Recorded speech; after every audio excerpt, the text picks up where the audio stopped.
Hi, we're here in London this week for a great event with the RapidWorks team and Lean Startup partnering, talking about how we can unleash innovation by kissing lots of frogs and taming hippos. So we're going to speak to a really great bunch of people who are coming in, talking about their innovation challenges and their best experiences using Lean Startup. So let's head on in.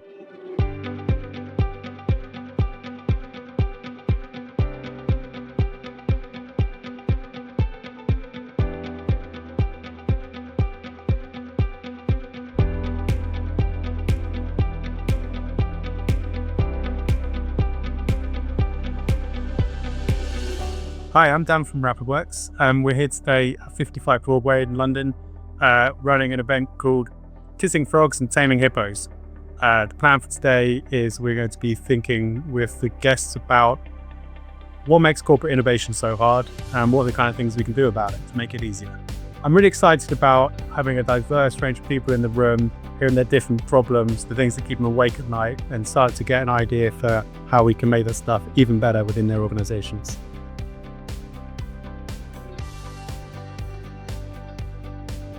All right, so Tom, tell us, what were some of your biggest challenges that you've seen in rolling out innovation inside a large organization?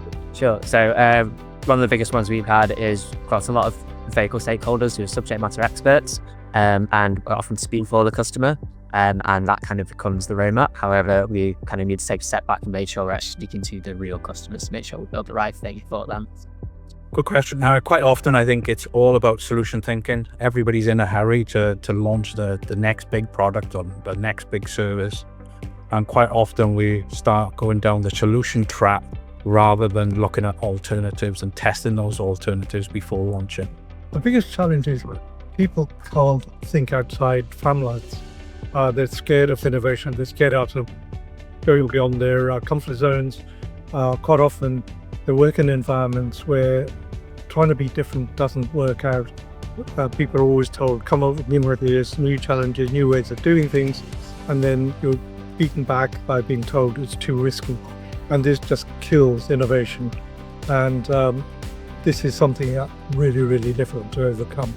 So I would say it's a lack of focus, actually, a lack of strategic focus. So I've worked in government a lot and large organisations where money isn't necessarily plentiful, and being able to, kind of articulate this is where we really want to focus our energy. That sense of strategic direction isn't there within which people innovate. So people kind of innovate here and there in bits and pieces, but there's nothing kind of systemic or strategic about it.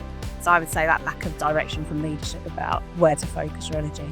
So biggest challenges would be aligning the right incentives and creating the right governance structure that even from the top, everyone's bought in. Like we did today, so taking an idea from initially the problem and then through to value exchange and then ultimately scaling it, but ensuring that each of those stage gates are well understood and also well bought into and adequately funded as you go through. So one of the main challenges that I have is the immediate return on investment.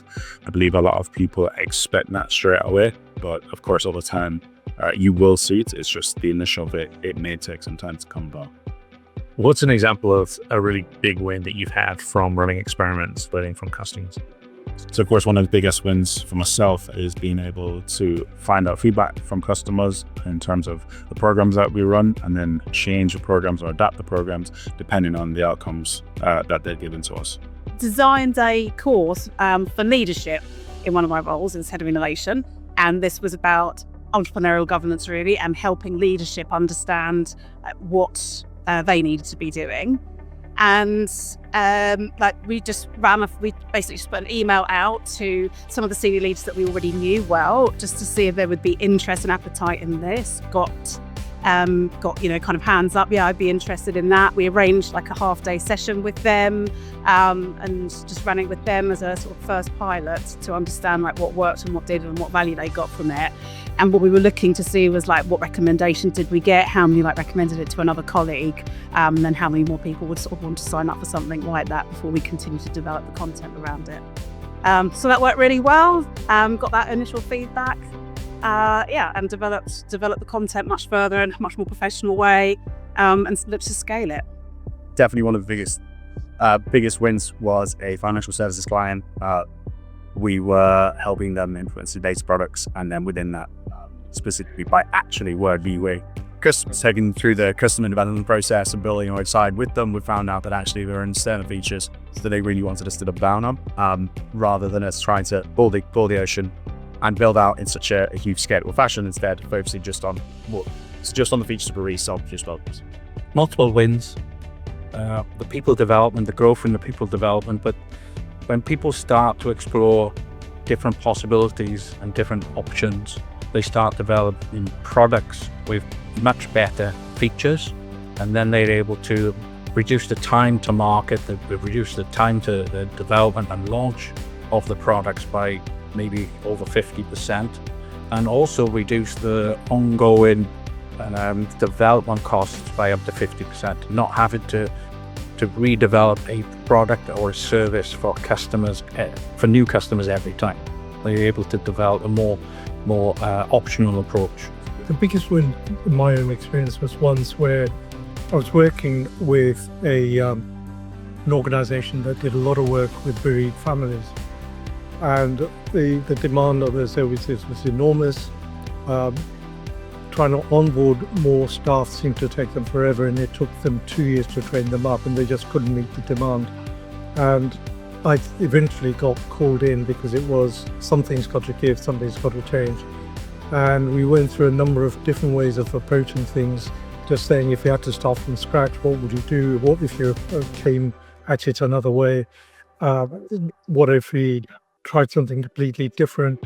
And suddenly someone came up with an idea, and people went, okay, let's go for that. And they cut back a 2-year lead-in time to being able to do this work down to 4 months. And it just transformed the organization, and the outcomes for the families was huge. I always wear that one with pride, that actually just, it wasn't me, that I facilitated them to do that. And it's just trying to build on that sort of practice.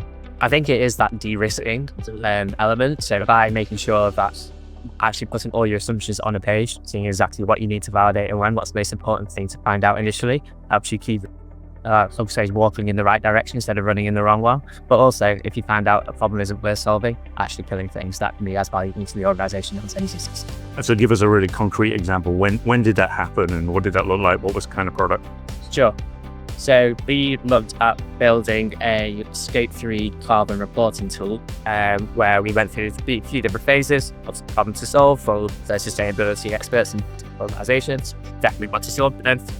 Validated the solution that people said they were very interested in it. Actually started building proof of concept, but then when we got to the point of actually trying to get people to pay for it, that's where it kind of fell down, and the businesses weren't quite ready at that. This is how you start to favour stuff.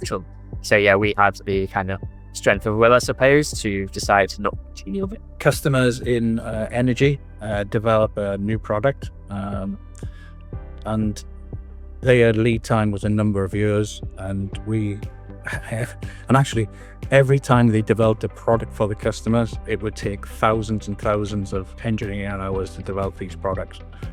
So working through what the customer needed and the different features and options, we developed a range of options there and explored that and created a category of different features that the customer could pull on, and then that actually reduced the product development time by about 50%, taking that down to, I think it was about 18 months.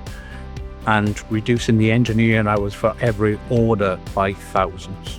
They stripped thousands out of that, and they used the engineers' time for configuring to order design work for real product development for the new generation of products. What does innovation mean to you? So to me, innovation, it can be quite a trick question. A lot of people associate it with the big, shiny things that you see in the headlines. So, for example, Uber, Airbnb, the internet, ChatGPT. But for me personally, it means doing something differently or new that creates value. So looking inwards at your business. Where can you do things better or faster? Or where can you apply learnings from things that have gone well or less well, and take that and draw that insight and apply it somewhere else to create that value or that impact. All right, so that's a wrap. We had a great couple of hours with an awesome cross-section of people from lots of different organizations, lots of different roles. We learned about hippos, how highest paid person's opinion can really get in the way. We learned about kissing lots of frogs. We want to make sure we've got a funnel of innovation opportunities so we can discard the bad ones and double down on the winning frogs. And we talked a lot about how the challenges of innovation can be overcome. So it was great being in London, and thank you very much, everybody.